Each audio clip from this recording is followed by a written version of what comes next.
Paschimbanga public service commission আয়োজিত food sub inspector নিয়োগের পরীক্ষা হবে আগামী শনি ও রবিবার অর্থাৎ ১৬ এবং ১৭ মার্চ তারিখে।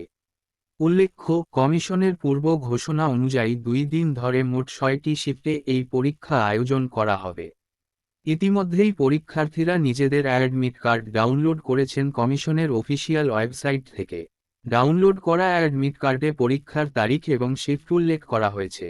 এবার পরীক্ষার্থীদের উদ্দেশ্যে বিশেষ কিছু বার্তা দিল পশ্চিমবঙ্গ পাবলিক সার্ভিস কমিশন।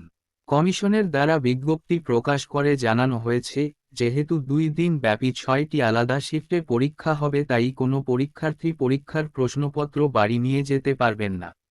প্রত্যেক পরীক্ষার্থী পরীক্ষার শেষে সংশ্লিষ্ট পরীক্ষাকেন্দ্রের পরীক্ষকের কাছে প্রশ্নপত্র জমা দেবেন। এছাড়া পরীক্ষা শুরুর ১০ মিনিট পূর্বে পরীক্ষা কেন্দ্রের মূল গেট বন্ধ করে দেওয়া হবে।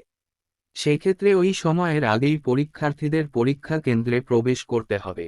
নির্দিষ্ট সময়সীমার পরে কোনো পরীক্ষার্থীকেই পরীক্ষা কেন্দ্রে প্রবেশ করতে দেওয়া হবে না।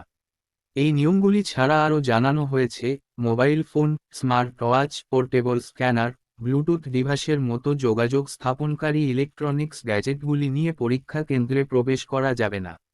এক্ষেত্রে কমিশন মোবাইল সহ বাকি ইলেকট্রনিক্স গ্যাজেটগুলি পরীক্ষা কেন্দ্রে না নিয়ে যাওয়ার জন্য সতর্ক করেছে।